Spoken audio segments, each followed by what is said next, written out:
This is not a State of the Union, but it's looking like that as he makes the walk in. We know that there haven't been lawmakers poised for that many hours as we see at a State of the Union, but they're still lining up there to shake the hand of the Israeli Prime Minister. Back with the panel, Charles, for Bibi Netanyahu, arguably this is a huge speech. This is the moment of his life. He's dedicated the years of his prime ministership, particularly his second go-around, he was prime minister in the 90s, to this cause. It is the most important one of his prime ministership and of his country. Remember who he is. His father was a great Jewish historian who wrote an epic tome on the Inquisition. Older brother, Jonathan, led and died in the raid on Entebbe, the rescue raid in Uganda. He himself was a commando. He knows that this is the greatest threat to the state of Israel in the 70 years of its existence. And he knows that history, for whatever reason, has chosen him to be the one to try to save Israel in this circumstance. And that's why he thinks, and he's risking a lot. He's risking his relationship with the United States, risking the prime ministership. This is probably hurting him in Israel because he knows he has to make the case. And he wants the world to hear what's wrong with the deal before the administration produces it at a fait accompli, a great achievement, in which case he will have lost. There you see Senate Minority Leader Harry Reid and Patty Murray next to him shaking hands. Senate Majority Leader Mitch McConnell and the House Majority Leader Kevin McCarthy walking in behind the Prime Minister. For these politicians who are there, this is also a big deal, AB. It is a big deal, and Charles is right. This is historic. I mean, this is his third time before the Congress, but it's never. The situation has never been as tense as now. This speech was originally scheduled to be much earlier, weeks, almost more than a month earlier. This is now obviously bumping up against his election. Polls show us in Israel that is affecting the debate there. I will add, though, in what I believe is a mistake for Democrats to actually boycott this speech. Two wrongs don't make a right. He was asked by Senator Dianne Feinstein and Senator Dick Durbin to meet with them privately, and he refused, and I think that was an error. He should have taken the chance to lobby them privately for a policy he's trying to sell, and that's a missed opportunity. John Scott usually has this hour. Right now, he'll be along as soon as this speech ends. Yohi, we just saw Elie Wiesel there, Holocaust survivor. He said he was coming as soon as it was announced. Yeah, and this goes back a little bit to a point Charles made before. Netanyahu was trying to cast this explicitly as the Holocaust, in the shadow of the Holocaust, that was existential to the Jewish people, as is this. And there's no better person to do that than Elie Wiesel. Let's listen in to Israeli Prime Minister Netanyahu. Honor of presenting to you the Prime Minister of Israel, His Excellency Benjamin Netanyahu.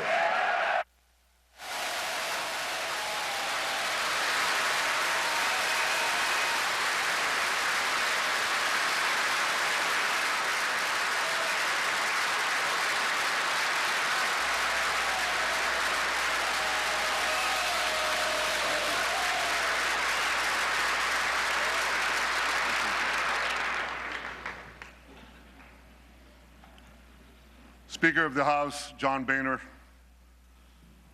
President Pro Tem, Senator Orrin Hatch, Senate Majority Leader Mitch McConnell, House Minority Leader Nancy Pelosi, and House Majority Leader Kevin McCarthy.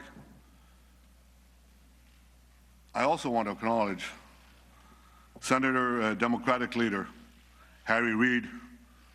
Harry, it's good to see you back on your feet.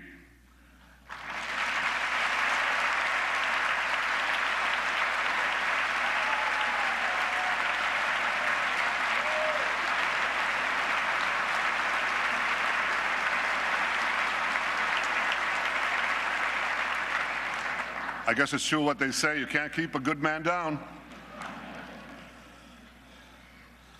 My friends, I'm deeply humbled by the opportunity to speak for a third time before the most important legislative body in the world, the U.S. Congress.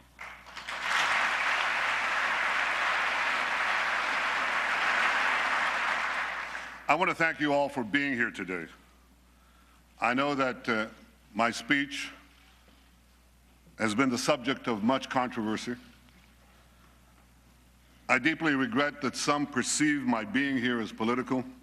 That was never my intention. I want to thank you, Democrats and Republicans, for your common support for Israel, year after year, decade after decade.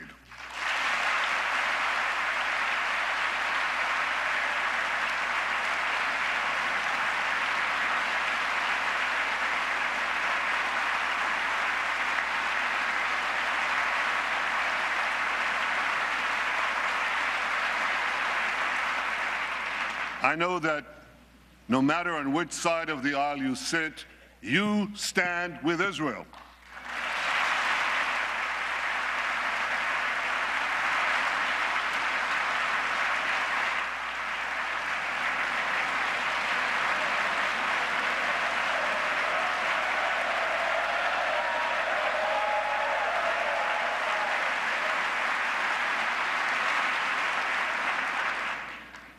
The remarkable alliance between Israel and the United States has always been above politics. It must always remain above politics.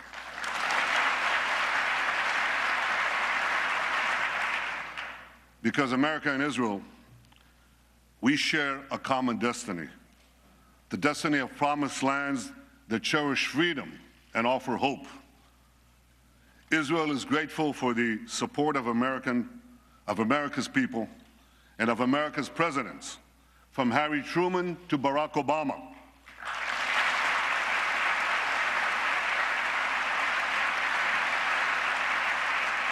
We appreciate all that President Obama has done for Israel. Now, some of that is widely known.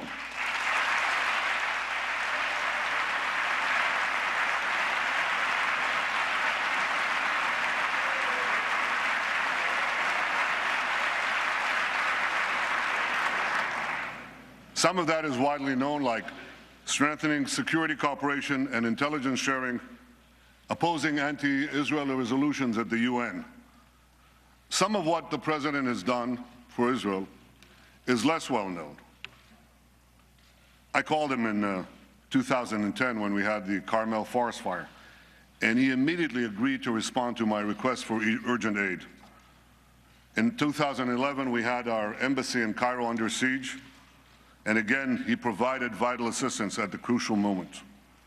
Or his support for more missile interceptors during our operation last summer when we took on Hamas terrorists.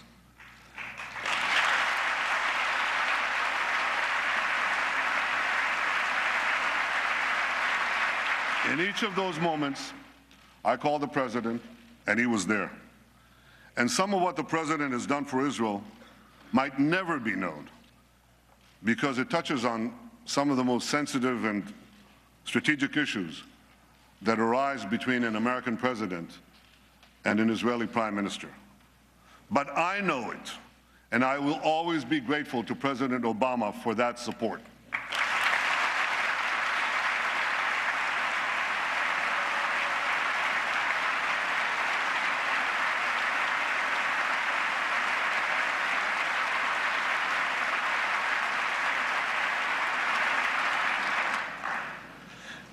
And Israel is grateful to you, the American Congress, for your support, for supporting us in so many ways, especially in generous military assistance and missile defense, including Iron Dome.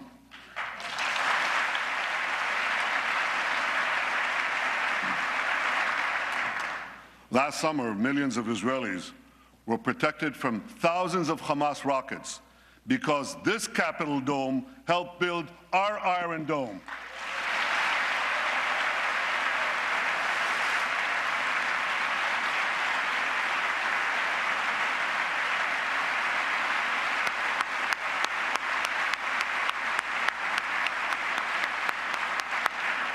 Thank you, America.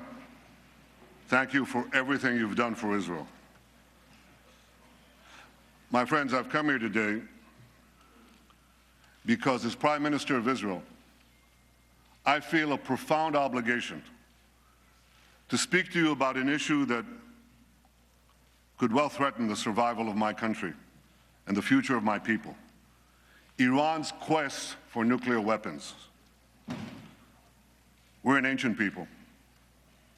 In our nearly 4,000 years of history, many have tried repeatedly to destroy the Jewish people. Tomorrow night, on the Jewish holiday of Purim, we'll read the book of Esther.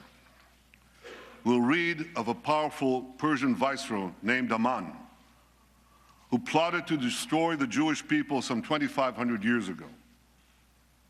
But a courageous Jewish woman, Queen Esther, exposed the plot and gained for the Jewish people the right to defend themselves against their enemies. The plot was foiled. Our people were saved.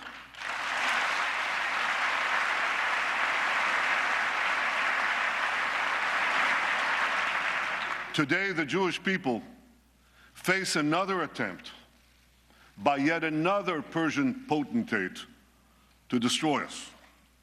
Iran's supreme leader, Ayatollah Khamenei, Iran's supreme leader, Ayatollah Khamenei, spews the oldest hatred of anti-Semitism with the newest technology. He tweets that Israel must be annihilated. He tweets. You know, in Iran, there isn't exactly free internet. But he tweets in English that Israel must be destroyed. For those who believe that Iran threatens the Jewish state, but not the Jewish people, listen to Hassan Nasrallah, the leader of Hezbollah, Iran's chief terrorist proxy. He said, "If all the Jews gather in Israel, it will save us the trouble of chasing them down around the world."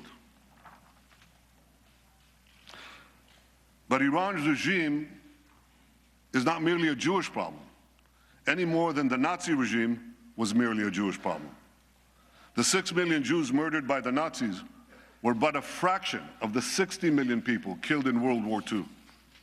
So too, Iran's regime poses a grave threat, not only to Israel, but also to the peace of the entire world. To understand just how dangerous Iran would be with nuclear weapons, we must fully understand the nature of the regime. The people of Iran are very talented people. They're heirs to one of the world's great civilizations. But in 1979, they were hijacked by religious zealots who imposed on them immediately a dark and brutal dictatorship.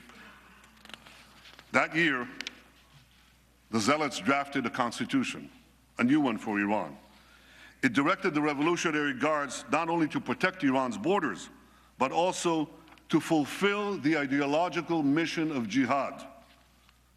The regime's founder, Ayatollah Khomeini, exhorted his followers to export the revolution throughout the world.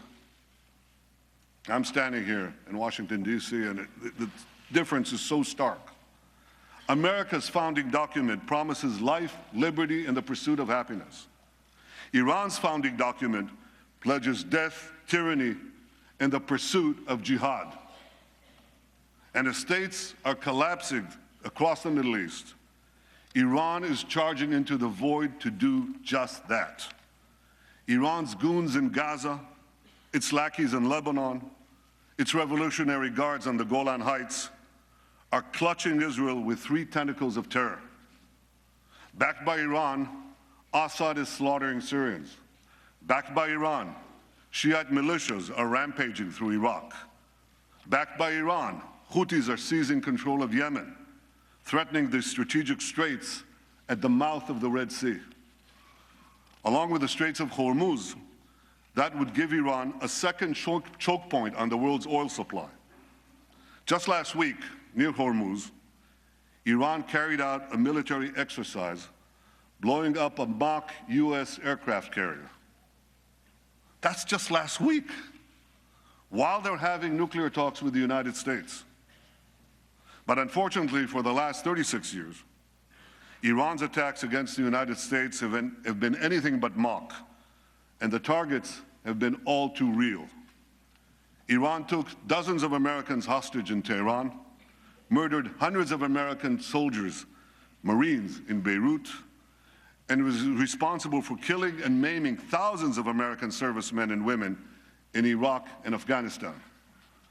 Beyond the Middle East, Iran attacks America and its allies through its global terror network. It blew up the Jewish Community Center and the Israeli embassy in Buenos Aires. It helped al-Qaeda bomb U.S. embassies in Africa. It even attempted to assassinate the Saudi ambassador right here in Washington, D.C. In the Middle East, Iran now dominates 4 Arab capitals: Baghdad, Damascus, Beirut, and Sana'a. And if Iran's aggression is left unchecked, more will surely follow.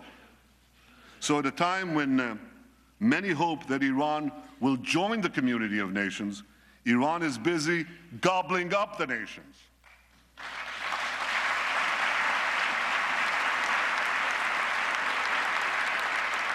We must all stand together to stop Iran's march of conquest, subjugation, and terror.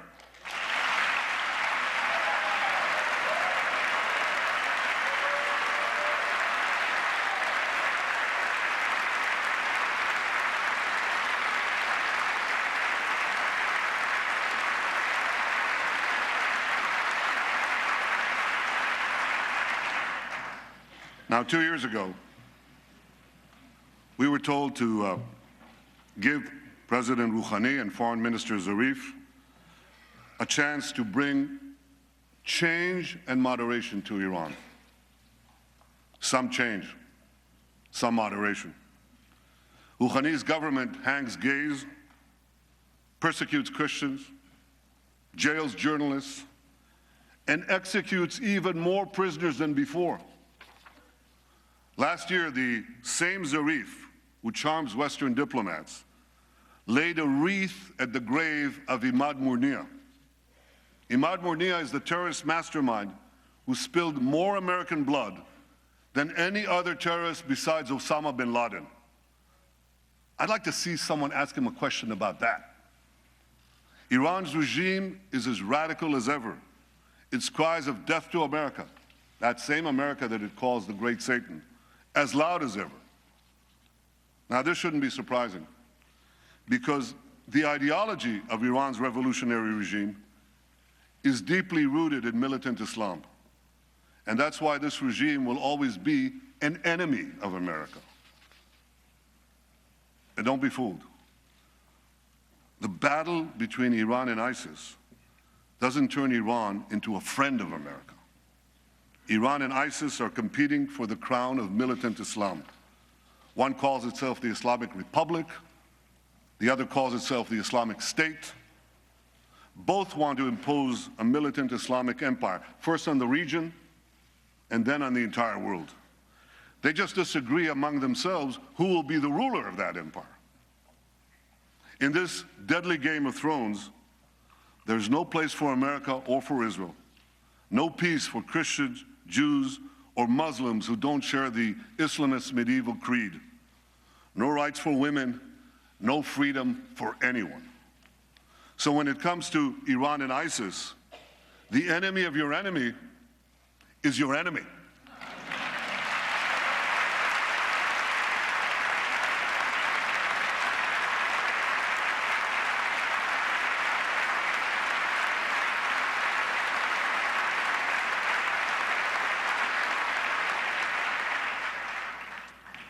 The difference is that ISIS is armed with butcher knives, captured weapons, and YouTube, whereas Iran could soon be armed with intercontinental ballistic missiles and nuclear bombs.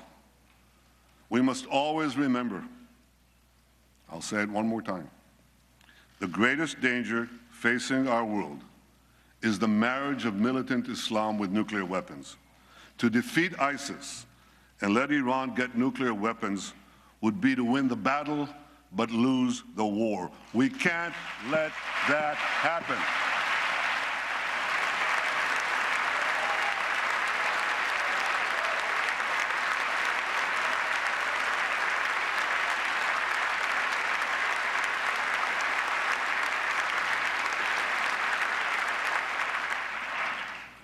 But that, my friends, is exactly what could happen if the deal now being negotiated is accepted by Iran. That deal will not prevent Iran from developing nuclear weapons. It would all but guarantee that Iran gets those weapons, lots of them. Let me explain why. While the final deal has not yet been signed, certain elements of any potential deal are now a matter of public record. You don't need intelligence agencies and secret information to know this. You can Google it. Absent a dramatic change, we know for sure that any deal with Iran will include two major concessions to Iran. The first major concession would leave Iran with a vast nuclear infrastructure, providing it with a short breakout time to the bomb. Breakout time is the time it takes to amass enough weapons-grade uranium or plutonium for a nuclear bomb. According to the deal, not a single nuclear facility would be demolished. Thousands of centrifuges used to enrich uranium would be left spinning. Thousands more would be temporarily disconnected, but not destroyed. Because Iran's nuclear program would be left largely intact, Iran's breakout time would be very short, about a year by US assessment, even shorter by Israel. And if Iran's work on advanced centrifuges, faster and faster centrifuges, is not stopped, that breakout time could still be shorter, a lot shorter. True, certain restrictions would be imposed on Iran's nuclear program, and Iran's adherence to those restrictions would be supervised by international inspectors. But here's the problem.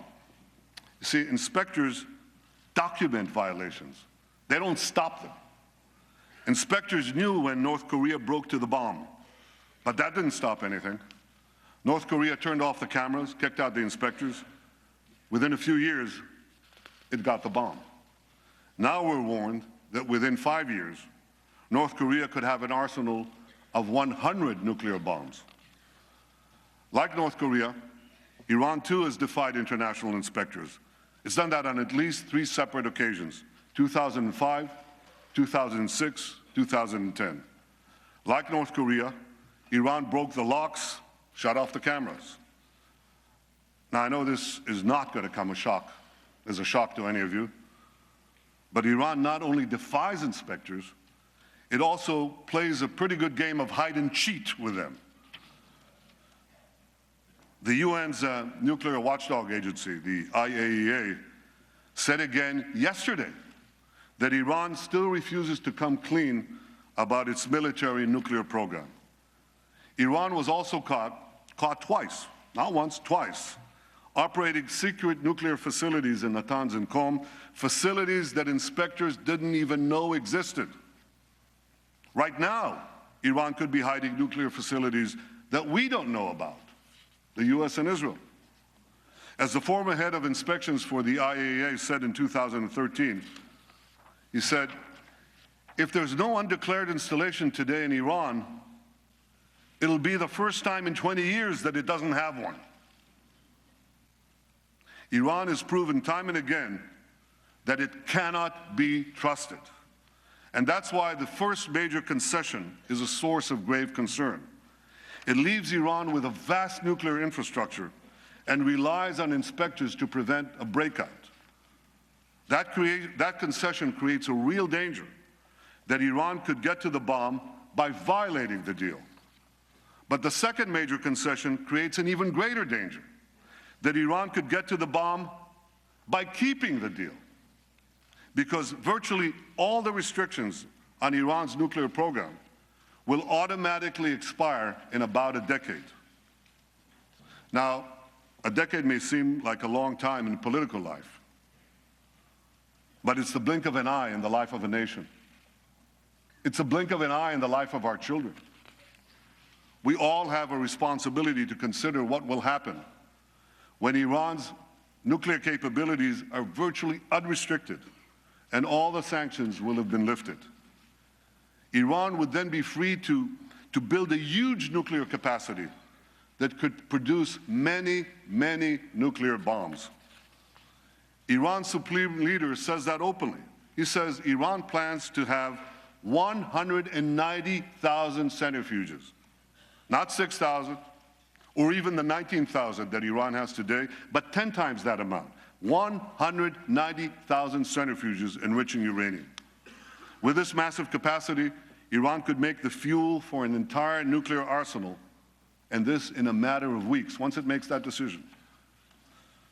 My longtime friend, John Kerry, Secretary of State, confirmed last week that Iran could legitimately possess that massive centrifuge capacity when the deal expires. Now, I want you to think about that. The foremost sponsor of global terrorism could be weeks away from having enough enriched uranium for an entire arsenal of nuclear weapons, and this with full international legitimacy. And by the way, if Iran's intercontinental ballistic missile program is not part of the deal, and so far, Iran refuses to even put it on the negotiating table, well, Iran could have the means to deliver that nuclear arsenal to the far-reach corners of the earth, including to every part of the United States. So you see, my friends, this deal has two major concessions. One, leaving Iran with a vast nuclear program. And two, lifting the restrictions on that program in about a decade. That's why this deal is so bad.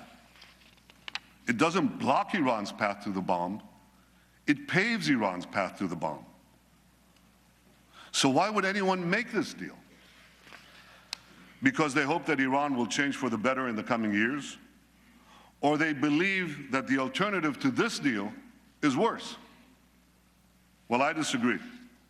I don't believe that Iran's radical regime will change for the better after this deal. This regime has been in power for 36 years, and its voracious appetite for aggression grows with each passing year. This deal would only whet Iran's appetite for more. Would Iran be less aggressive when sanctions are removed and its economy is stronger? If Iran is gobbling up 4 countries right now while it's under sanctions, how many more countries will Iran devour when sanctions are lifted? Would Iran fund less terrorism when it has mountains of cash with which to fund more terrorism? Why should Iran's radical regime change for the better when it can enjoy the best of both worlds, aggression abroad, prosperity at home? This is a question that everyone asks in our region. Israel's neighbors, Iran's neighbors, know that Iran will become even more aggressive and sponsor even more terrorism when its economy is unshackled and it's been given a clear path to the bomb. And many of these neighbors say they'll respond by racing to get nuclear weapons of their own. So this deal won't change Iran for the better. It will only change the Middle East for the worse. A deal that's supposed to prevent nuclear proliferation would instead spark a nuclear arms race in the most dangerous part of the planet. This deal won't be a farewell to arms. It would be a farewell to arms control. And the Middle East would soon be crisscrossed by nuclear tripwires. A region where small skirmishes can trigger big wars would turn into a nuclear tinderbox. If anyone thinks this deal kicks the can down the road, think again. When we get down that road, we'll face a much more dangerous Iran, a Middle East littered with nuclear bombs, and a countdown to a potential nuclear nightmare. Ladies and gentlemen, I've come here today to tell you we don't have to bet the security of the world on the hope that Iran will change for the better. We don't have to gamble with our future and with our children's future.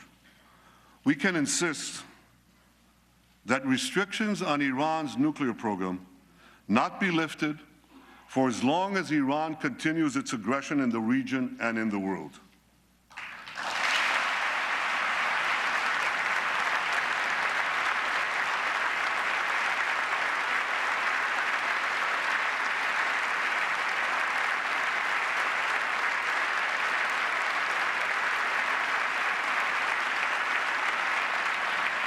Before lifting those restrictions, the world should demand that Iran do three things. First, stop its aggression against its neighbors in the Middle East. Second,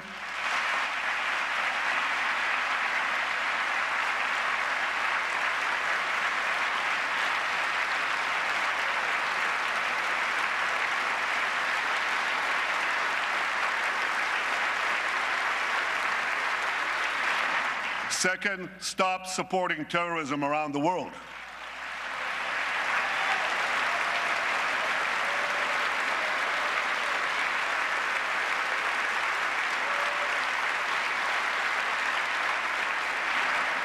And third, stop threatening to annihilate my country, Israel, the one and only Jewish state.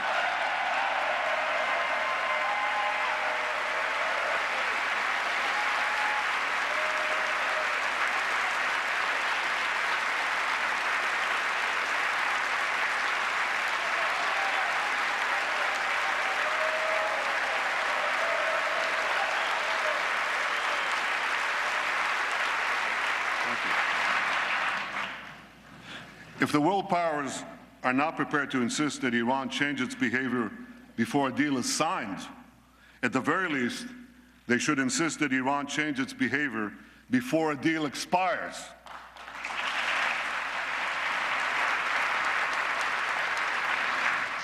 If Iran changes its behavior, the restrictions would be lifted. If Iran doesn't change its behavior, the restrictions should not be lifted.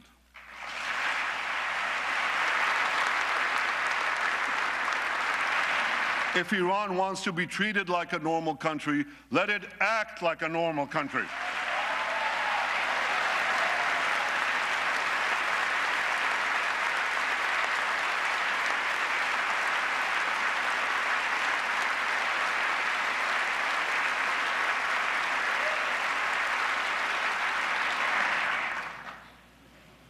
My friends, what about the argument that there is no alternative to this deal? That Iran's nuclear know-how cannot be erased, that its nuclear program is so advanced that the best we can do is delay the inevitable, which is essentially what the proposed deal seeks to do. Well, nuclear know-how without nuclear infrastructure doesn't get you very much. A race car driver without a car can't drive. A pilot without a plane can't fly. Without thousands of centrifuges, tons of enriched uranium, or heavy water facilities, Iran can't make nuclear weapons.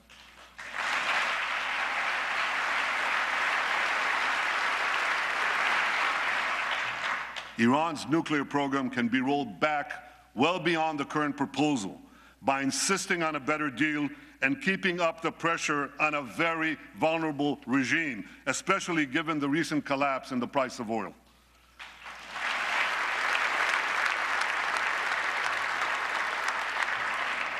Now, if Iran threatens to walk away from the table, and this often happens in a Persian bazaar, call their bluff.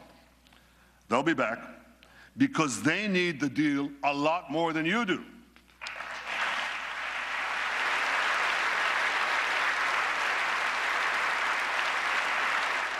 And by maintaining the pressure on Iran and on those who do business with Iran, you have the power to make them need it even more. My friends,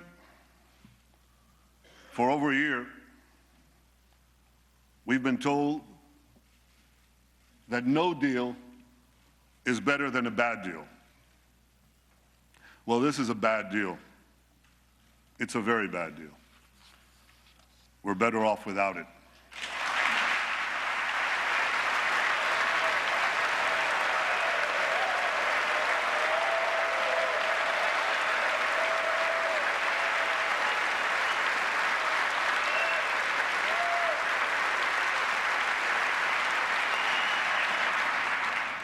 Now we're being told that the only alternative to this bad deal is war. That's just not true. The alternative to this bad deal is a much better deal.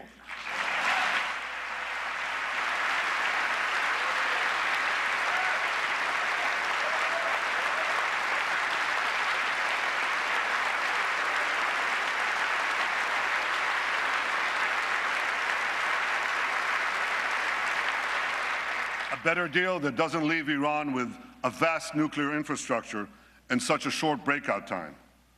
A better deal that keeps the restrictions on Iran's nuclear program in place until Iran's aggression ends.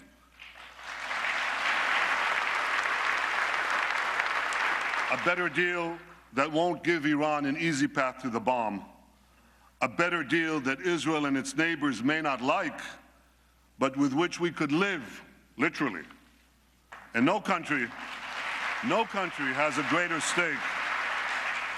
No country has a greater stake than Israel in a good deal that peacefully removes this threat. Ladies and gentlemen, history has placed us at a fateful crossroads. We must now choose between two paths. One path leads to a bad deal that will at best curtail Iran's nuclear ambitions for a while, but it will inexorably lead to a nuclear-armed Iran whose unbridled aggression will inevitably lead to war. The second path, however difficult, could lead to a much better deal that would prevent a nuclear-armed Iran, a nuclearized Middle East, and the horrific consequences of both to all of humanity. You don't have to read Robert Frost to know. You have to live life to know that the difficult path is usually the one less traveled. But it will make all the difference for the future of my country, the security of the Middle East, and the peace of the world, the peace we all desire.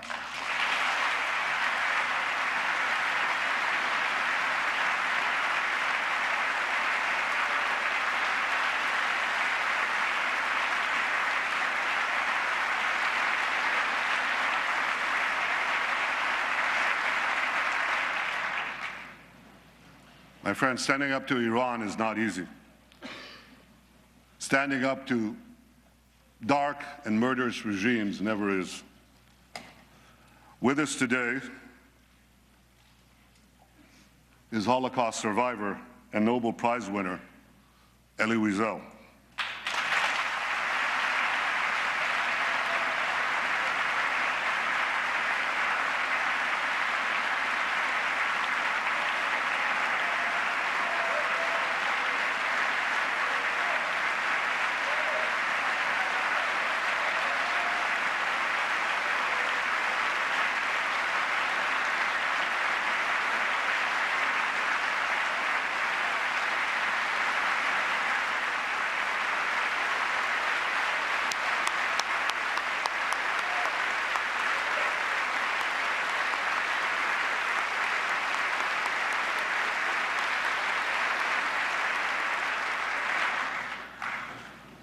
Elie, your life and work inspire us to give meaning to the words, never again.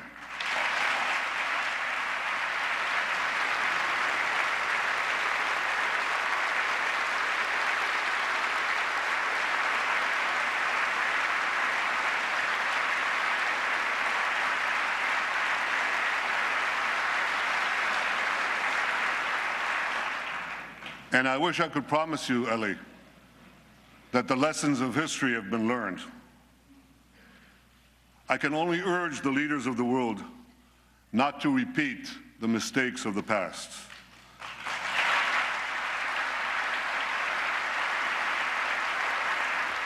Not to sacrifice the future for the present, not to ignore aggression in the hopes of gaining an illusory peace. But I can guarantee you this: the days when the Jewish people remain passive in the face of genocidal enemies, those days are over.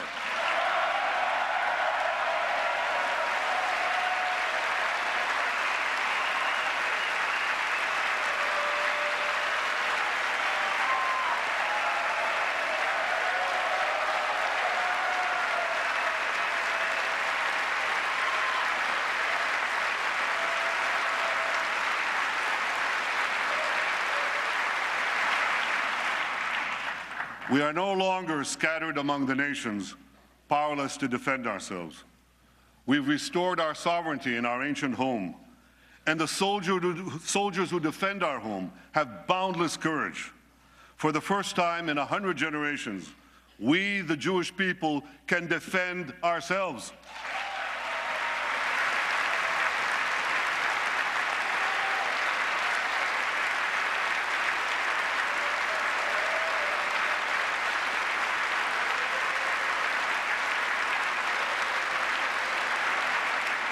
This is why, as Prime Minister of Israel, I can promise you one more thing.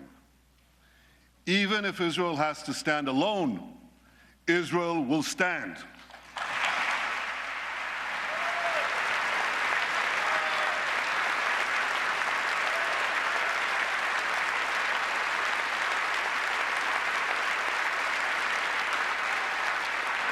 But I know that Israel does not stand alone. I know that America stands with Israel.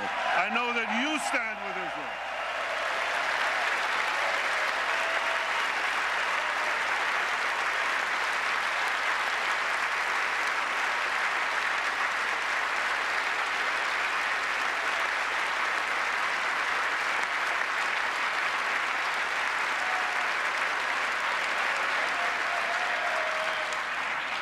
You stand with Israel because you know that the story of Israel is not only the story of the Jewish people, but of the human spirit that refuses again and again to succumb to history's horrors.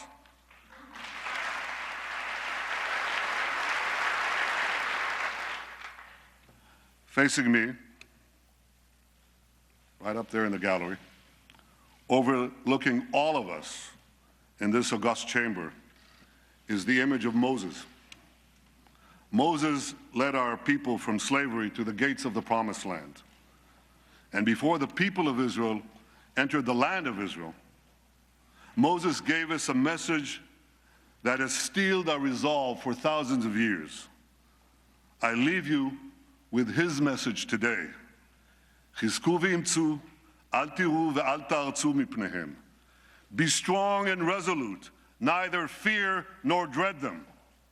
My friends, may Israel and America always stand together, strong and resolute. May we neither fear nor dread the challenges ahead. May we face the future with confidence, strength, and hope. May God bless the state of Israel, and may God bless the United States of America.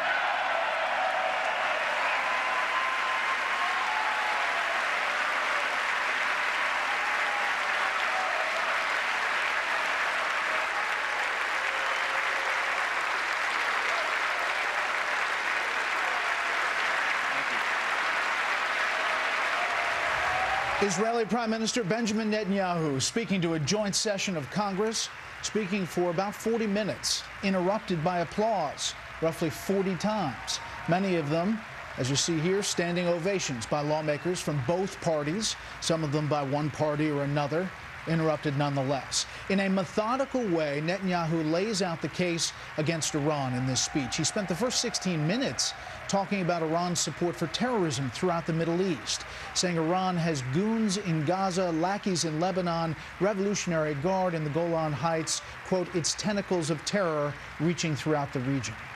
Its Shiite militias and troops in Iraq and Houthi rebels in Yemen. He said Iran may be helping to fight ISIS, but in this case, quote, the enemy of your enemy is your enemy. Turning to the U.S.-Iran nuclear negotiations, he refuted the concerns by the administration that he'd be revealing classified details of the negotiations. He said he would only talk about what's out there. Thank you very much. Thank you all. Adding, quote, you can Google it. Wonderful. Thank you, America. Thank you. Thank you. As he continues to thank the applause there, wrapping up his speech. Thank you. I'm pretty sure he's done. Yes, he is. Netanyahu said this deal doesn't block Iran's path to a nuclear bomb. It paves the path to a bomb. He said no deal is better than this deal. He said Iran already plays a game of, quote, hide and cheat with IAEA inspectors. He brought up the specter at the end there of the Holocaust and mentioned survivor